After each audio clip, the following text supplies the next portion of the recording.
Hello and welcome to Western Cinema presents The Left-Handed Gun with Paul Newman. This film is from 1958, I believe. I don't have a synopsis for you. If this is your first time here visiting Western Cinema Presents, this is a live broadcast, a live viewing, uh, but we cannot actually show these films here on YouTube due to copyright law because the studios and they own all the rights, and we're not a major network, so we can't show you. But we do As provide a secondary site where you can view the film along with us live.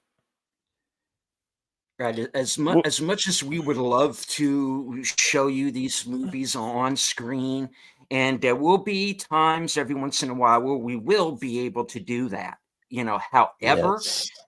with this particular film, it is still under copyright, so we will not be able to show it live unless you join us Yeah. either on Cosme, and the Cosme link is up in both chats, and or if you have your own personal copy Mm-hmm.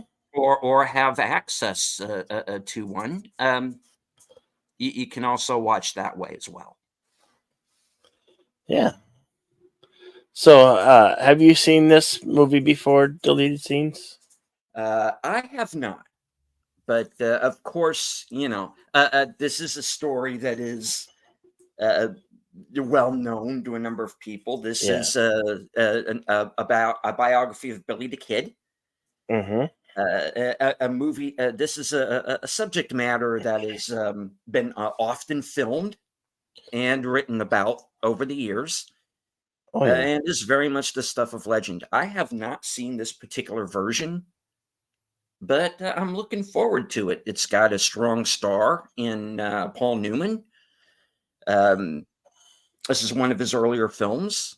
You have directed by Arthur Penn, who was very well known during his time, and even directed movies up into the 90s. So yeah, um, so we've got two legends of Hollywood at the beginning of their careers here. Yep. All right. Well, let me load up the screening room. If you follow us along over there, I will, and we'll get this show on the road. Mhm. And of course, hit the like, share out the stream. If you are new to the channel, to both our channels, please subscribe. Hit the bell icon for notifications. This is a weekly program that we do every Sunday at this time. So if you're a fan of westerns, you've come to the right place. And of course, as you can hear, that's our little pal Brady in Yeah. the background, who you will be hearing from time to time.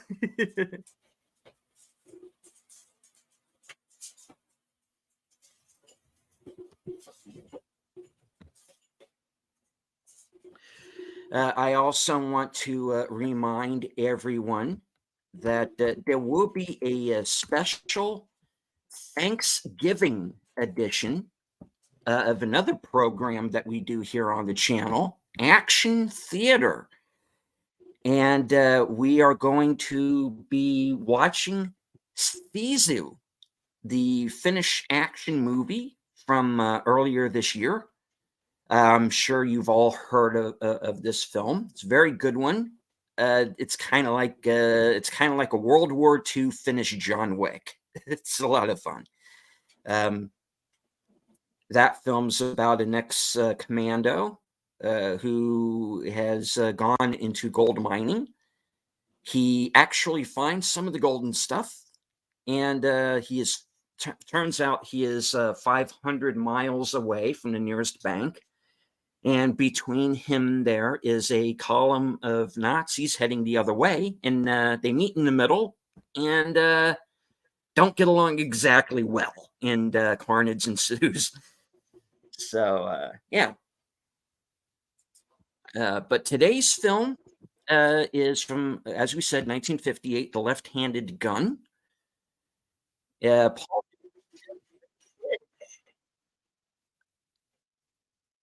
runtime is an hour and 42 minutes.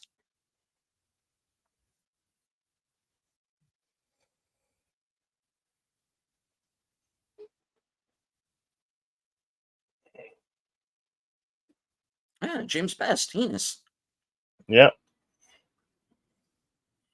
Denver Pyle.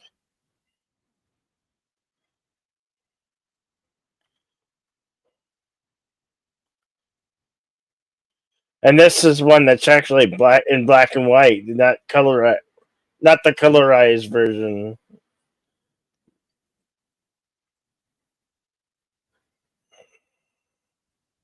I kind of like movies when they are in black and white.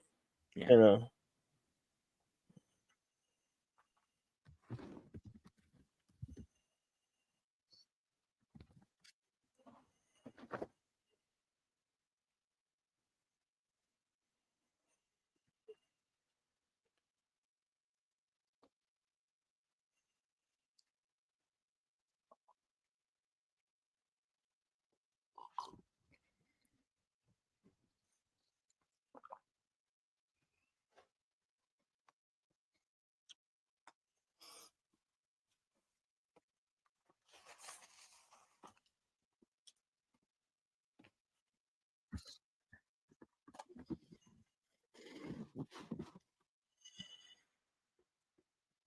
Now, obviously, this is Billy arriving in Lincoln, Mm-hmm. on the run, down on his luck. It was first meeting with John Tunstall, the rancher who takes him in.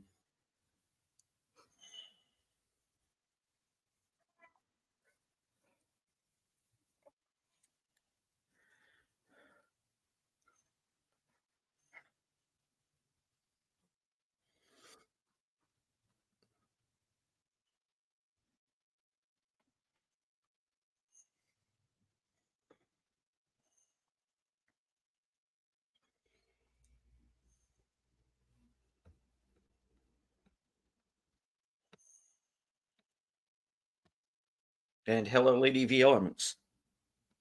Hello, Lady V. Welcome.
I recognize that actor there. He was in Hooper with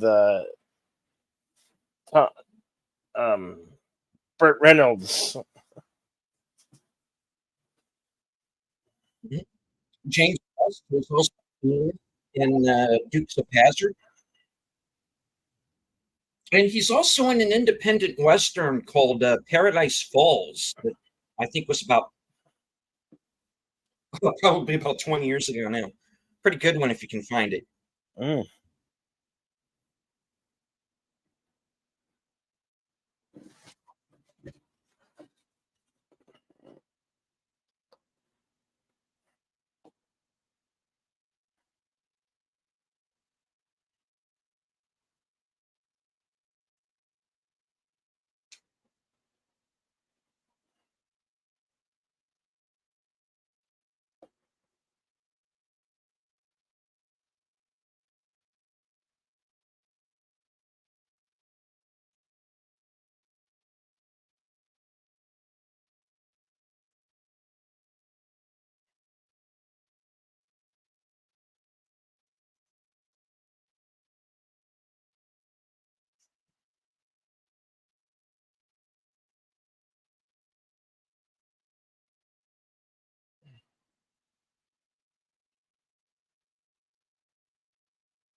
Hello, Connie Kellerly. Welcome.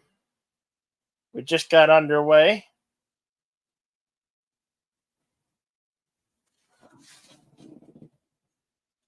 Hello, Connie. Come and join us in the Cosby Room. The movie's about a few minutes in.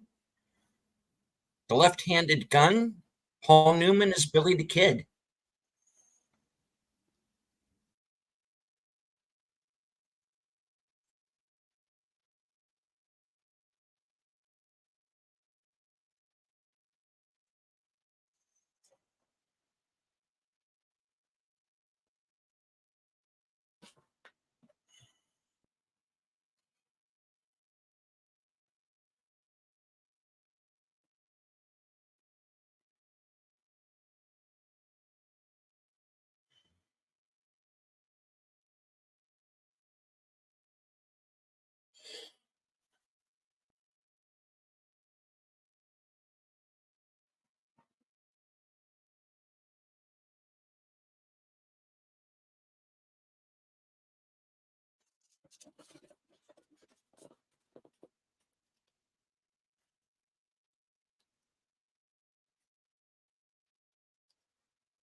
That you see, this is Tunstall being a father figure to Billy, something he's never really had.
Ambush! Ambush!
But this is a very brilliant performance by Mr. Newman.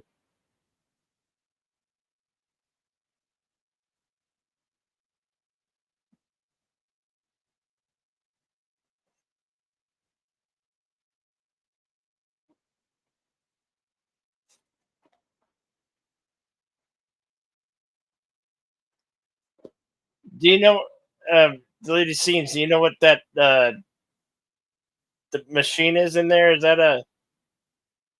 I want to say it's a phonograph, but I don't think it is. It's something else. It's something along those lines. Yeah. There's another name for it, but I'm blanking out on it right now.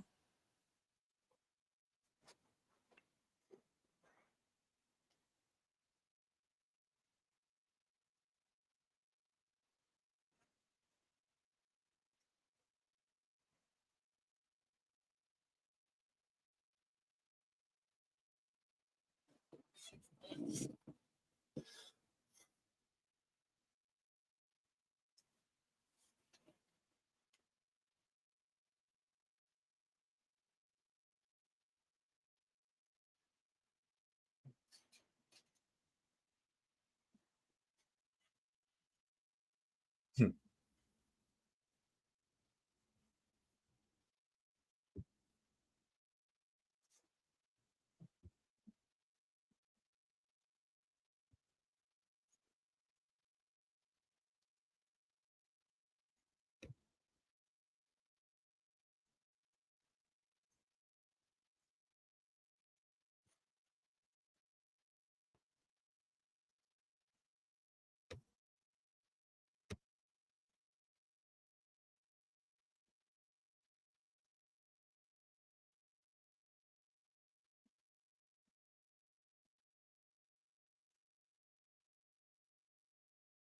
Now we got the introduction there in the previous scene of Pat Garrett, played by John Denner, and who is a character actor. Also did a lot of westerns and a lot of television. Of course, Billy and Pat Garrett did start out as friends. They were very much on the same side of this situation, but something kind of happens later on that splits up the friendship.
The horny toad.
People actually have horny toads as pets.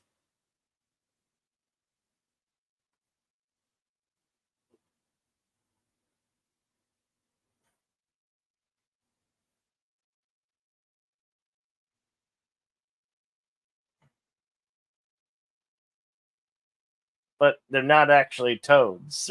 They're lizards.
Ah.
Now, Governor Lew Wallace was also known for writing the book that Ben-Hur came from.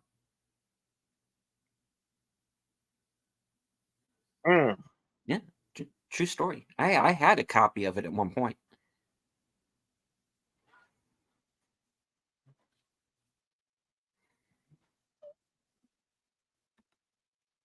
Question in the chat: any of y'all speak Spanish? No, not really. No, not really.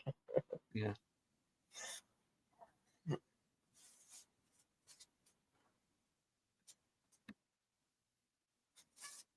Been meaning to learn, but just haven't yet.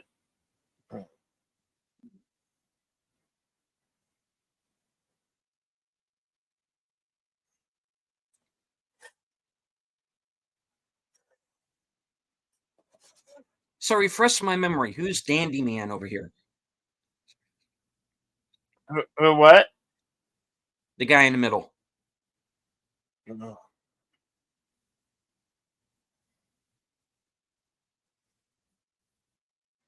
Very looks familiar. I can't place it right now. No, I mean, who is he in the movie?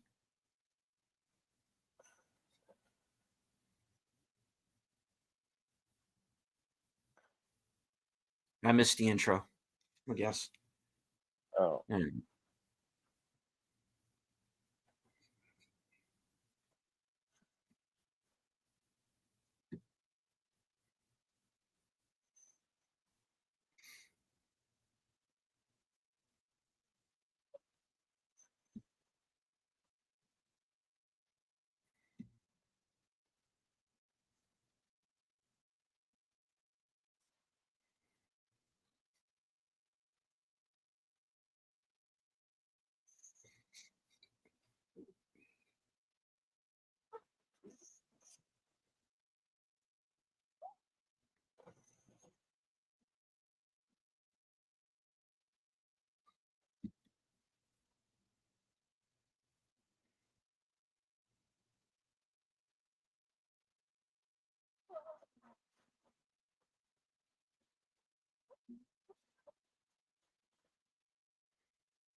I this is reminiscence of Young Guns.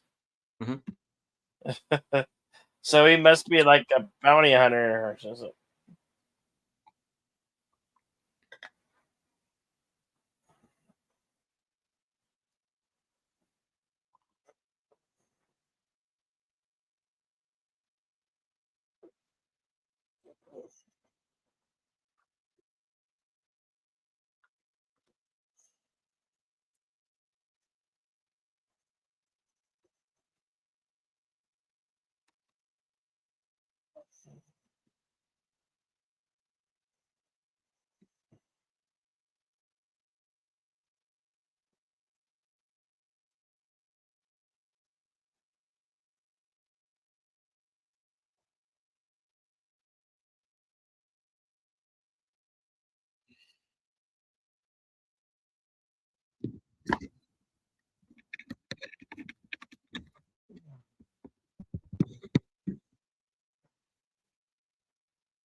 I won't trust him.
Hello, Lady Miss.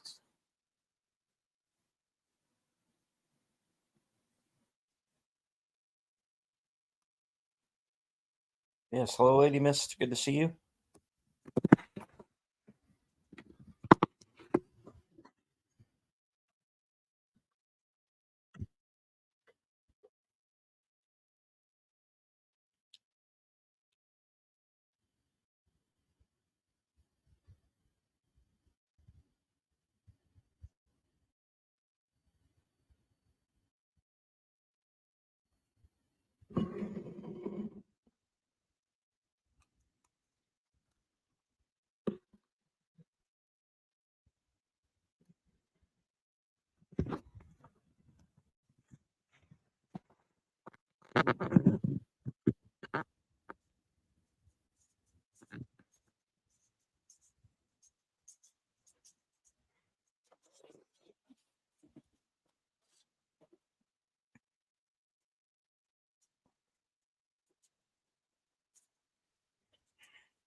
Yep, that's acting like a deputy.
Yep, Lady V and Misty be considered gone. No, I don't think they would hold up honor it anyway.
Oh,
Yeah, ADV. I don't think it was Billy's fault as much as it was the other guy.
Bye, Tom.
I think you're right, Lady B.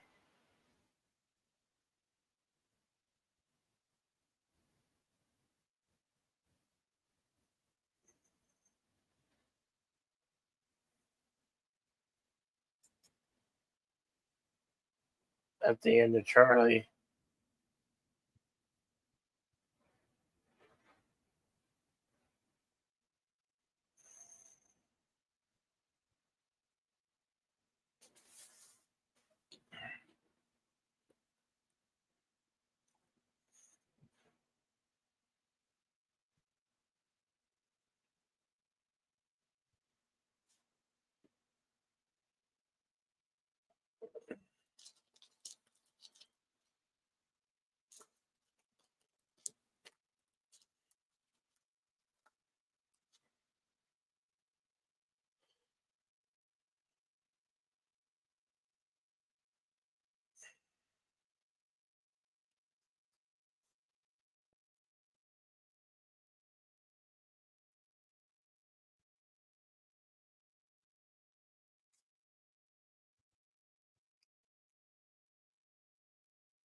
It's Friday. I'm in love.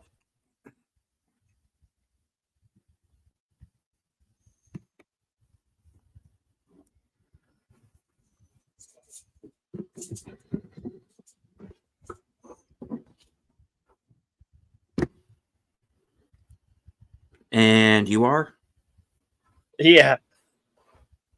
suddenly in our lives.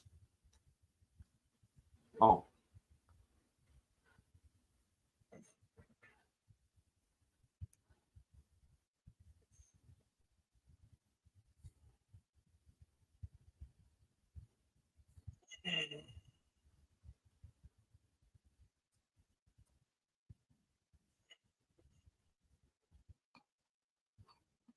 Oh, she wants him.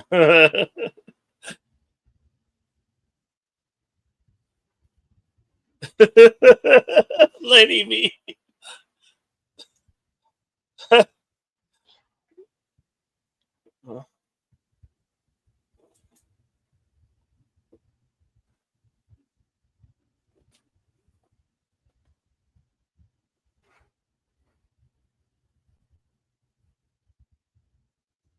Are you the one they call the Spaniard? Oh, wait.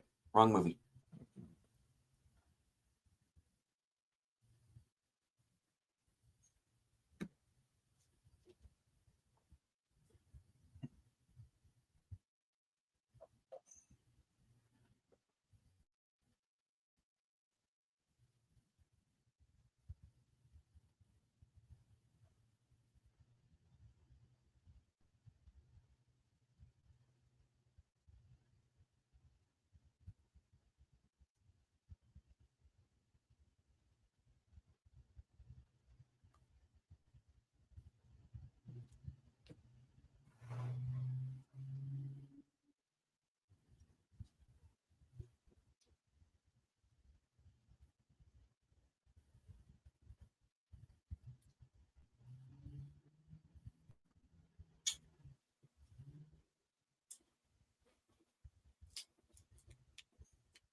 Bye, Bill.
Shot him right out of his boot. Yep.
And Garrett is closing in.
Watch what you say, boy.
Believe it or not, yes.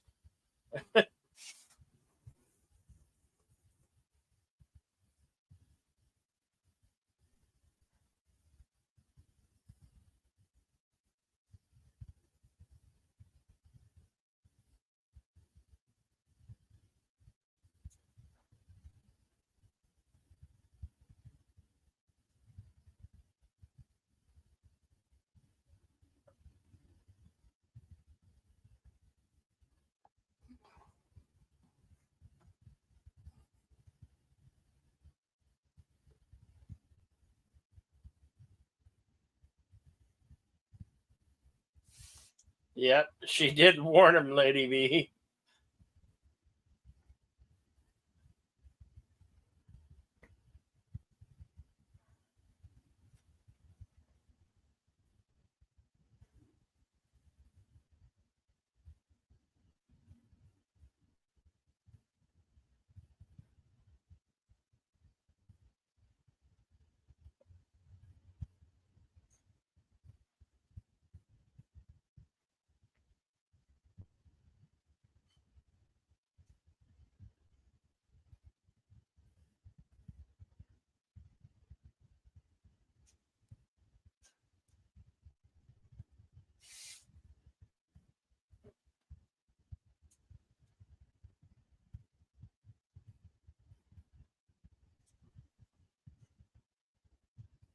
She already told you, get out.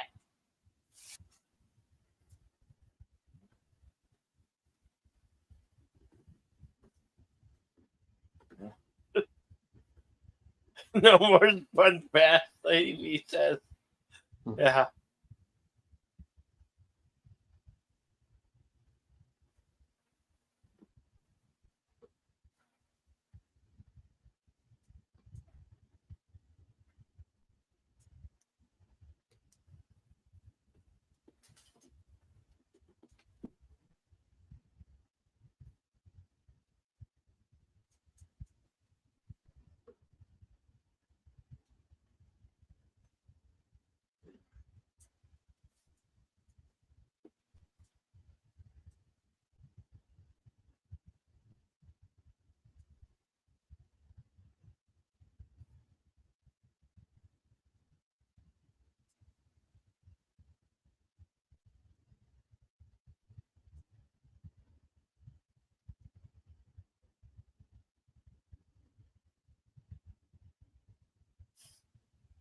Oh yeah, like that's gonna work.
Yeah, they died.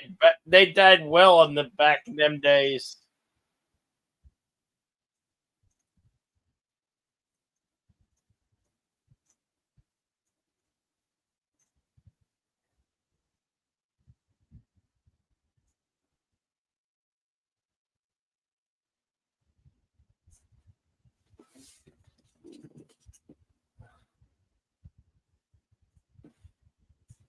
And there you have it.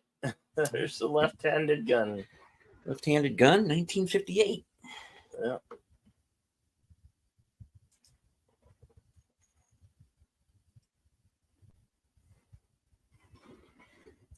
Released March 17th, 1958.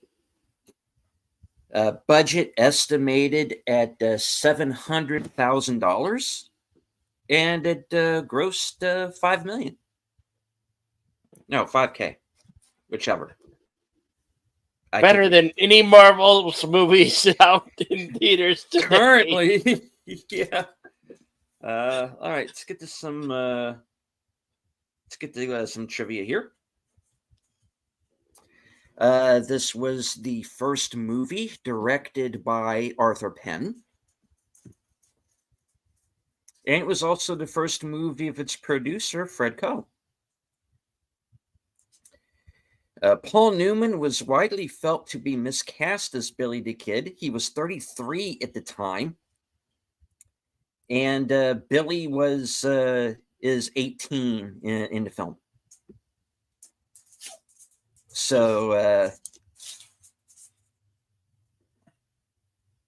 that's actually nothing new. 30-year-olds are still getting cast as teenagers in films and TV to this day.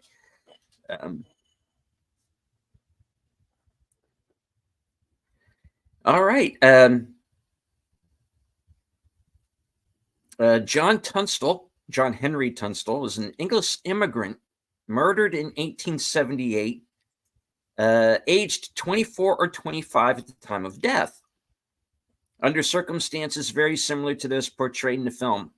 However, in this and in every other film in which there's a portrayal of Tunstall, who's referred to as Henry Tunstall in Chisholm, which is another movie we've seen, or John Tunstall in Young Guns, not only is a different version of Tunstall's name used, but the actors portraying the Tunstall character have been double or more the age of the real-life Tunstall at the time of his death.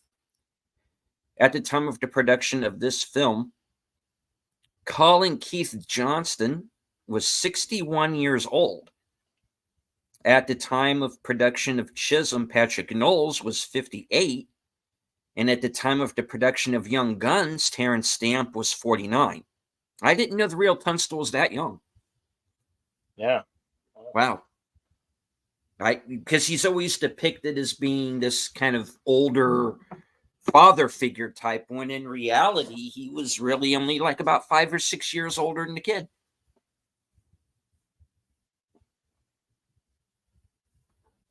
There were some strong similarities between this movie and both Young Guns films. I can for clearly see it. James Dean was originally cast to play Billy in this film, but of course passed before filming started.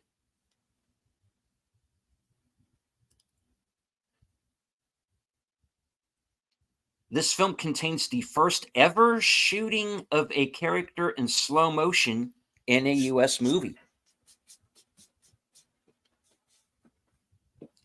And as I explained, or as I tried to explain earlier before my eyesight died on me there, this movie was a flop at the box office. It was the budget was $700,000, only made $5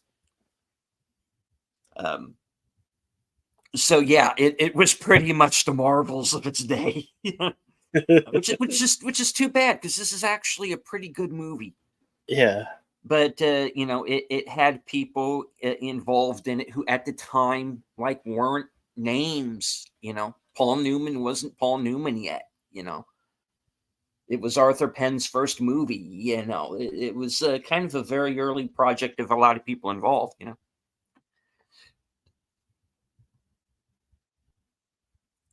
And here's what might have been the reason for that.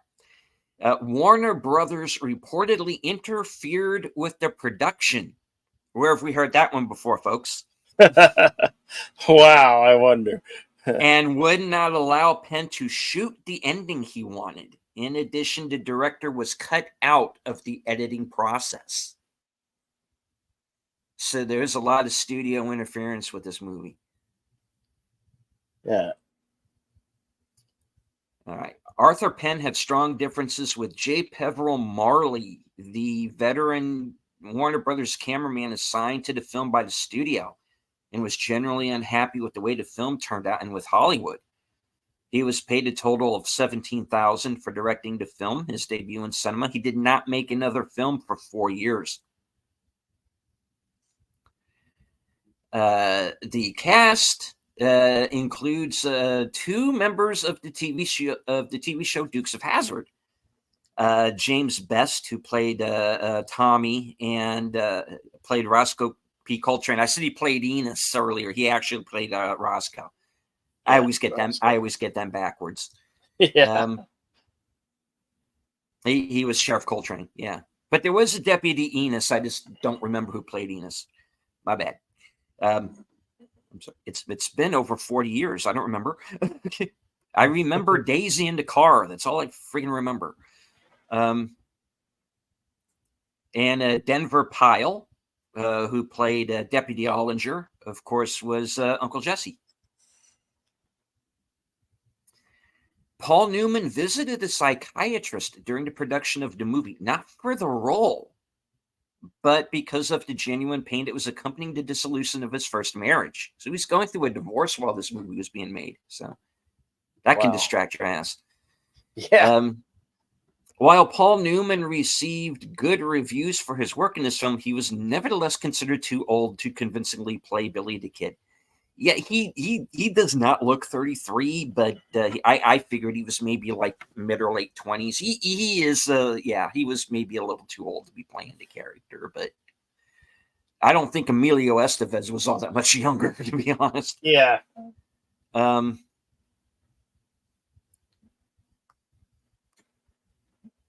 right, let me all right, the sets for the town of Madero were actually left over from Warner's 1939 epic Juarez. Although they were in a state of great disrepair, parts of them were salvaged to use for this film. Interestingly, the title of this movie promotes a common misconception that was proved untrue in 1986. Two almost identical tintypes of Billy the Kid were taken at the same time in 1880. The original of one tintype disappeared years ago. The second original tintype was preserved for years in the Sam Diedrich family and came to light in 1986. Since tintypes were reversed images, the picture from the first tintype led to the myth that Billy was left-handed. After the second tintype came to life, the reverse engine. Sorry, I can't speak today. My tongue is numb. My tongue is numb. I think okay. After the second tintype came to light, the reversed image was reversed to show the kid as he actually posed, with a Winchester carbine in the left hand and his holstered Colt single action on his right hip. See Robert M. Utley's Billy the Kid, A Short and Violent Life, University of Nebraska Press, 1989. The statement is found following page 110 alongside the picture of Billy the Kid. So he might not have actually been left-handed for real, folks. Gore Vidal greatly disliked this well-received film version of his television play, The Death of Billy the Kid, once describing it as a film only someone French would like. That's not a compliment, by the way. He was greatly annoyed when director Arthur Penn expressed criticism of his original script and brought in Leslie Stevens for the rewrites. In 1990, the movie Billy the Kid was made, not only as a remake of this film, but as a rebuttal of it, written and largely controlled by Vidal himself. He declared himself pleased with it, but the 1958 film remains better known. I have seen that movie. It stars Val Kilmer as the kid, and it was on TNT, I believe. I don't remember it being that great. But, in comparison to Billy the Kid movies, it's okay. Let's see. Got to refresh here a moment. This is all on IMDb Pro, by the way, is where I'm getting this information from. Let me see. And that's it. So we're good. Excellent. Yeah.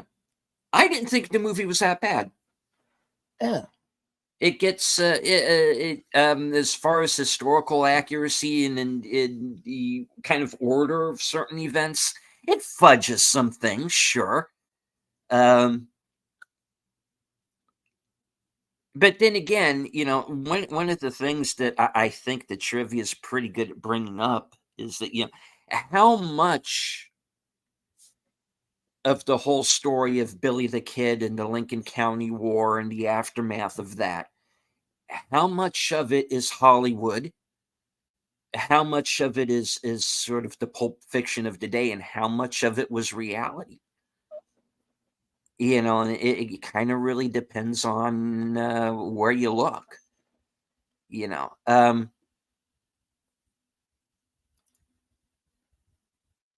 Now I'm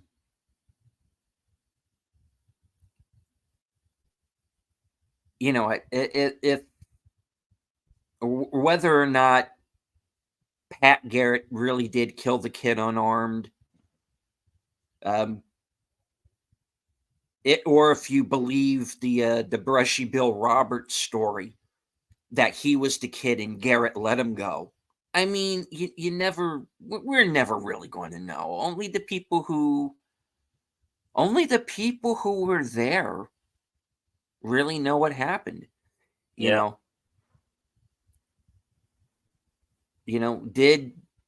the kid really kill all of the people that it said he killed? It's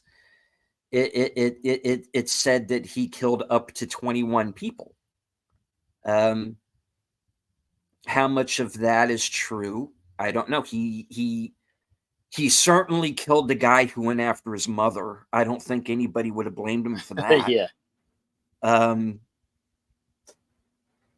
He did kill Brady and Morton. That's confirmed.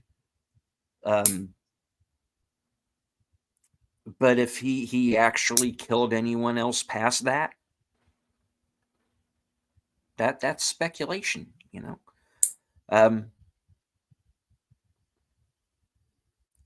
it's like Lady V says in the chat, historically, I'm sure different people had different opinions. Exactly, some details get distorted and exaggerated for the name of fame. Highly debatable. Yeah. I mean, so my advice for anybody who wants to kind of go in and research the Lincoln County War, and I mean, Murphy had Tunstall killed. He's straight up. Yeah. He had McSween killed. Again, that's not to debate. That happened. Murphy's not really depicted in this movie past a couple of scenes. He kind of disappears from the film. Mm-hmm. And his hands were not clean either. Nobody involved with it. Their hands were not clean. You had you have a businessman who had his rival killed, who may have been paying off politicians to cover for him. There's rumors Murphy had the president in his pocket, Rutherford B. Hayes. Whether or not his corruption went up that high, again, debatable.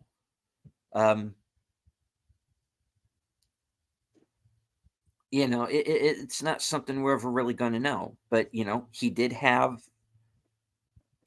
his rival killed. He certainly paid off Brady, who was corrupt.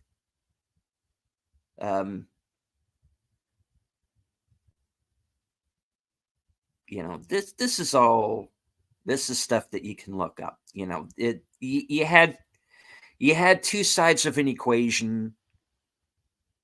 You had men like Murphy and Brady, and you had men like Billy the Kid, who went off half-cocked and went after these guys, and then you got it's all a matter of who to blame. And they even have the line in Young Guns, which I was glad that they put in there, was, hey, the kid killing Brady started the war. And no, Murphy killing Tunstall started the war.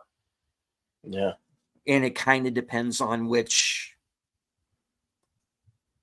which side of the equation you were on, because you had, these two opposing sides accusing each other, and there's no law in town because the sheriff's corrupt. Which is how Garrett ended up getting kind of blackmailed into it, really. And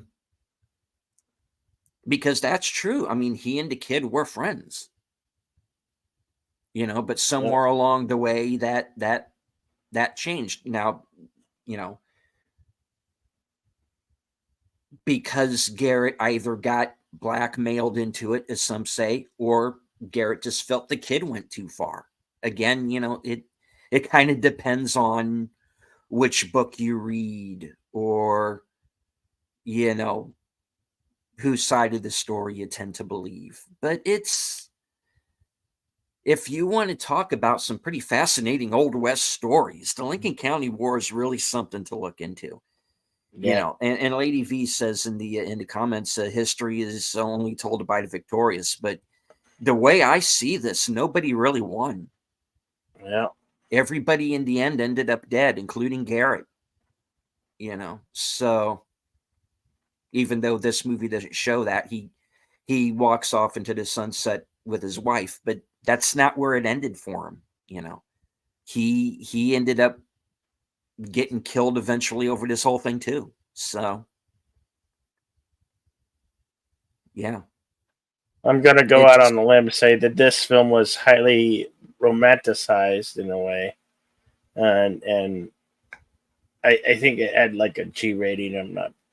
Don't remember the rating was, but the fact that it shows the way they made those type of films back then. They didn't show blood, they didn't show the wounds. Those came in other variations of the Western genre. Yeah, it's not an overly graphic film. It would probably be like a PG or maybe like a soft PG-13 now. But yeah, like I said, there are plenty of books on the subject. Go seek it out. Obviously, plenty of films. And the Gore Vidal stage play, which got made into the Billy the Kid movie with Val Kilmer in it. And which I had actually forgotten about until it got brought up into that trivia there. And I did see that, And if I remember correctly, that came out around the time Young Guns 2 did. I think it was the same. I think they were both the same year. So, yeah.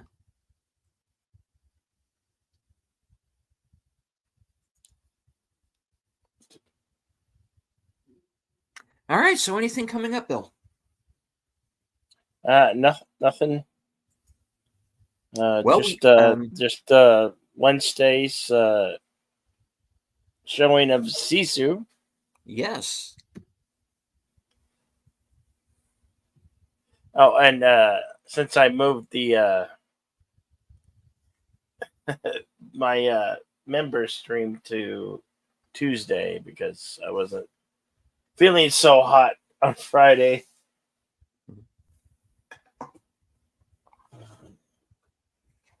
That's what I got coming up.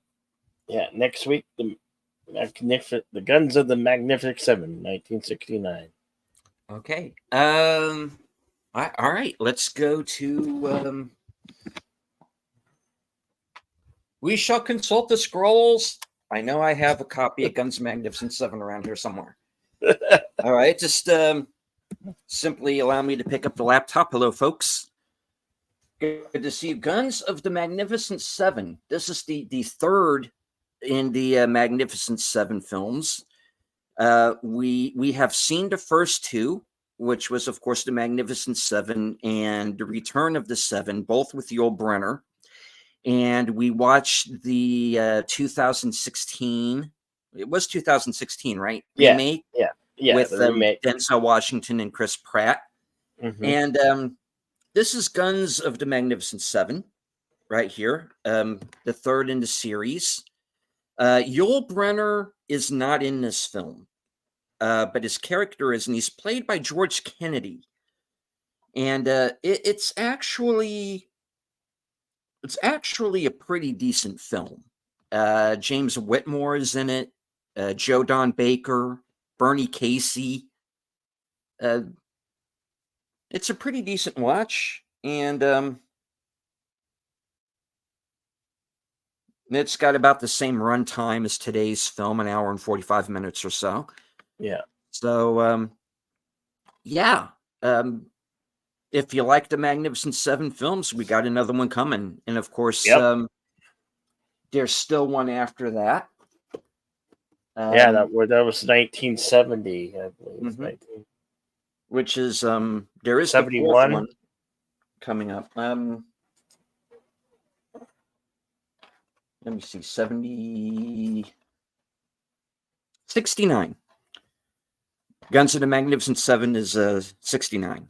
So, and then Yeah, the fourth movie was in 72. Yeah, as old as I am.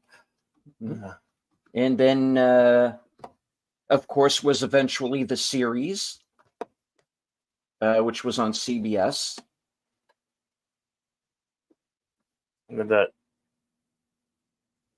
The fourth one is Magnificent Ride. Yep. Which is the fourth one, which I have right here, where Lee Van Cleef plays Chris. So yeah. So what's coming up tonight for an Unscripted and The Other Side of Midnight? Okay, Unscripted will be at 8 p.m. Eastern. It will be episode 40, entitled The End of the Affair, and it's going to be my final word on Marvel Studios.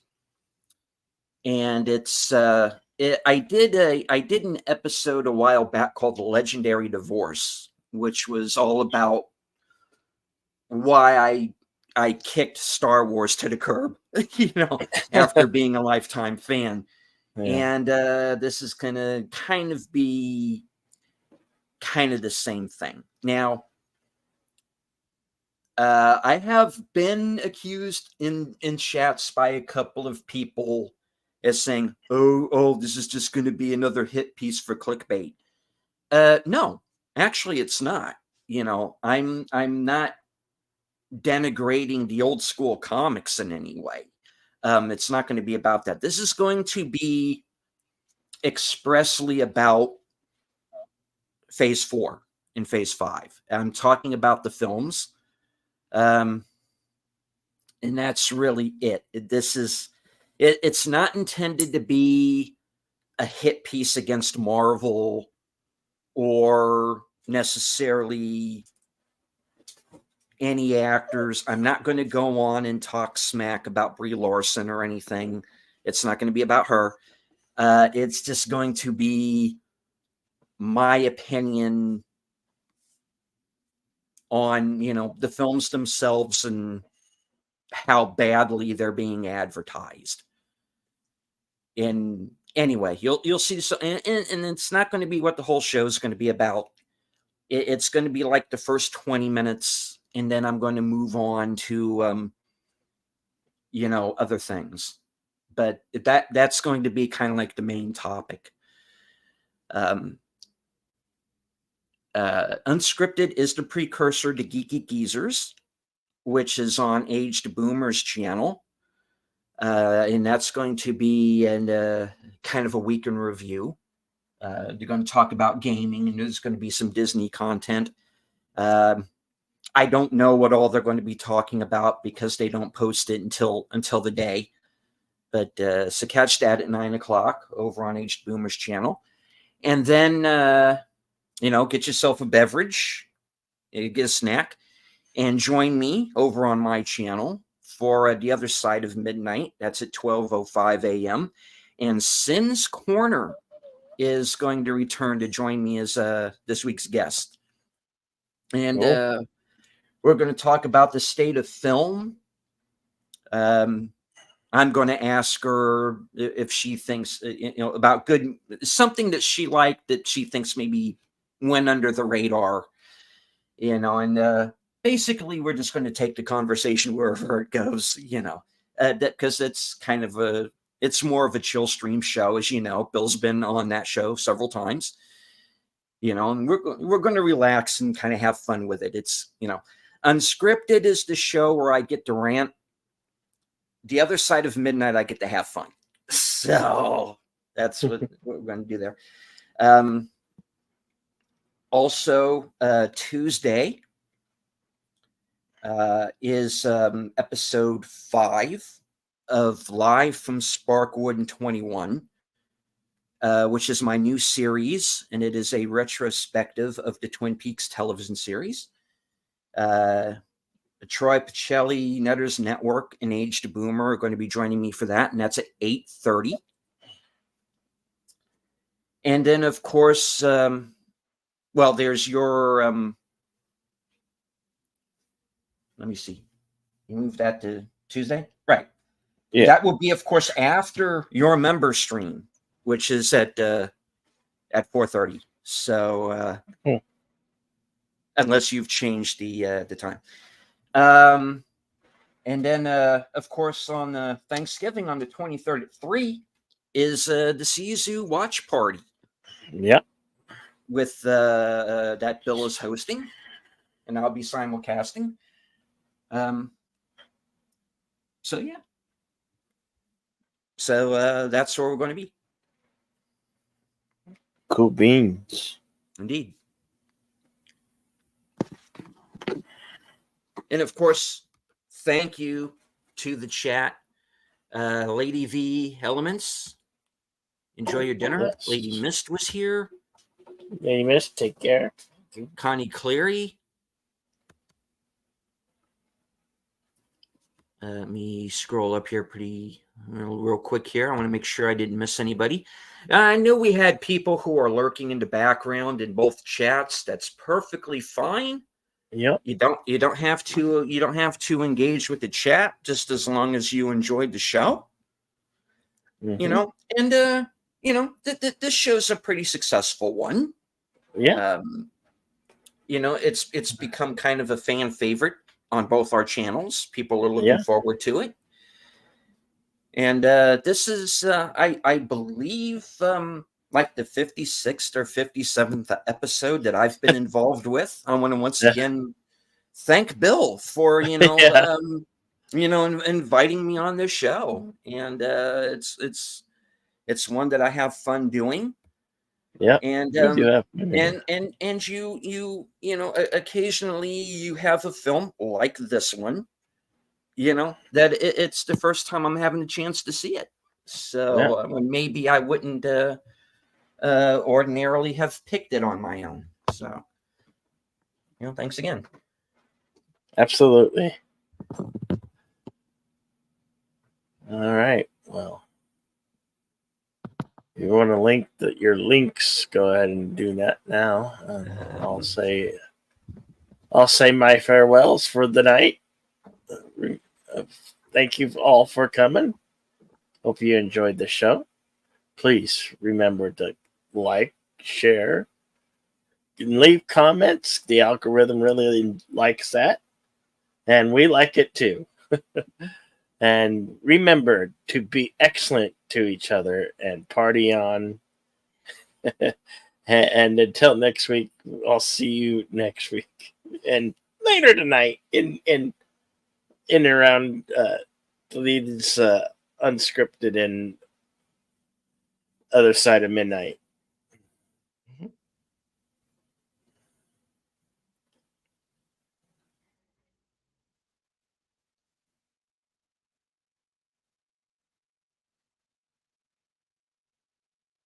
All right. Now do you delete scenes? Oh, my equipment is not cooperating with me at the moment. Oh, bummer. All right, hold on. That happens. Okay. I'm going to be dropping the links for tonight's shows.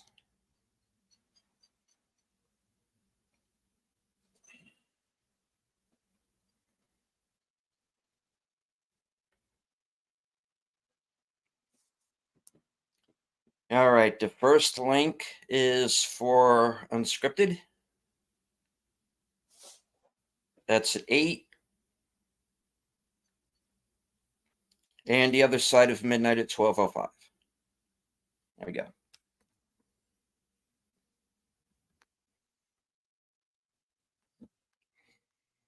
There you have it.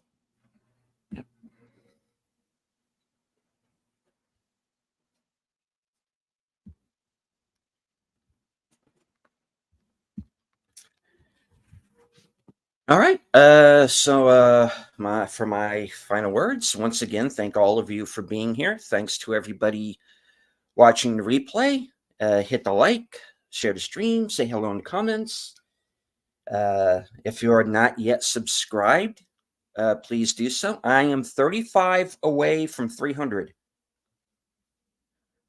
So I'd really like to hit 300 by the end of the month. So, all right.